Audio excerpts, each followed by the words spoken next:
My name is Michael Marsh. I'm the president and CEO of the Toledo Fair Housing Center, which is a nonprofit civil rights organization located in downtown Toledo. We serve Lucas and Wood counties, and our mission is to eliminate housing discrimination and expand neighborhood choice for all persons. The Ode to the Zip Code was inspired by a trip that I took to Miami, Florida a couple of years ago.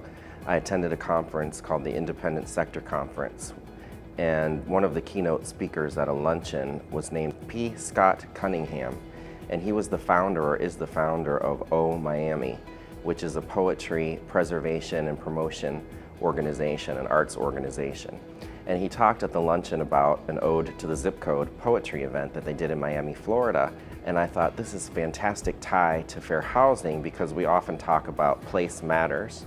And there are many studies that suggest that the zip code into which we're born can really predict a lot of our life outcomes. It happens every year. Spring breaks overnight. Fishermen appear almost on cue. Pickups with trailers, fat fish, gripping waders, boastful winners. CEO Michael Marsh was inspired by it and brought it back here to Toledo, and we kind of proposed it to a couple of partners. So our partners for this event are the Toledo Lucas County Library, the Arts Commission, and the Toledo City Paper.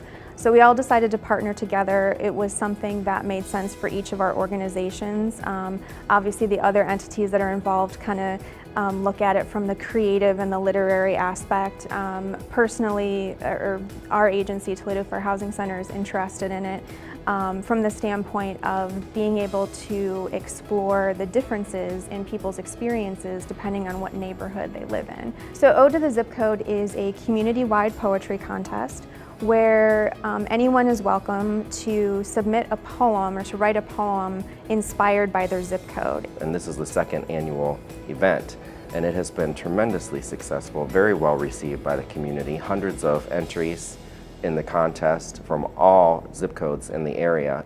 So individuals can enter by writing their poem, and the poem, the number of words per line of poem corresponds to the digits of their zip code.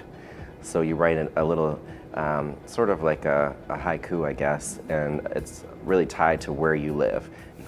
End of third shift, trudging through snow, tired bodies billow steam like rows of Jeep smokestacks. So we accepted entries online, and they were reviewed by a panel of judges. And based on the judges' scores, the finalists, the top 30, were invited to come to the live event, which is on 419 Day at the library. So the finalists are here tonight to read their poems and then compete for the top prizes, which we have a first, second, and third place cash prize to award to the top finalists that are chosen this evening. My zip code is heavy set, big chest, beer gut, muffin top, prop, top, thin stems. I think that an event like this allows individuals to really have pride of their neighborhood and their identity about where they live. And it also presents to our audience a really stark juxtaposition of how some zip codes are elevated over others and why, and what kind of activities are written about in the poems based on the zip code.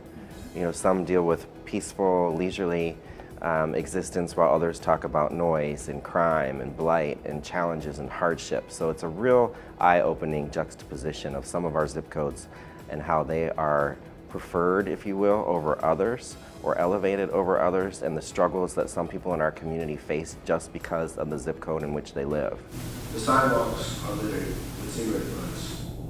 They have my skin. I can see golden brown. I think the call to action for community leaders to be involved in an event like this, or to promote an event like this, is really about the future leaders. Not necessarily our current leaders. I think we kind of understand where we come from, where we've been, where we're going. But I think really the youth, and inspiring them to rise above the challenges of their identity that's tied to where they live, the hardships maybe where they live, and also simultaneously those who grow up in privileged communities, to really take notice of and be grateful for the opportunities that they have been given just because they've been born in a different area than other people. So I think the call to action is to draw attention to the challenges in some of the areas of the city and celebrate some of the triumphs in other areas and try to make them more equitable, try to level the playing field and make it more equal, because the Fair Housing Center is really about equal opportunity.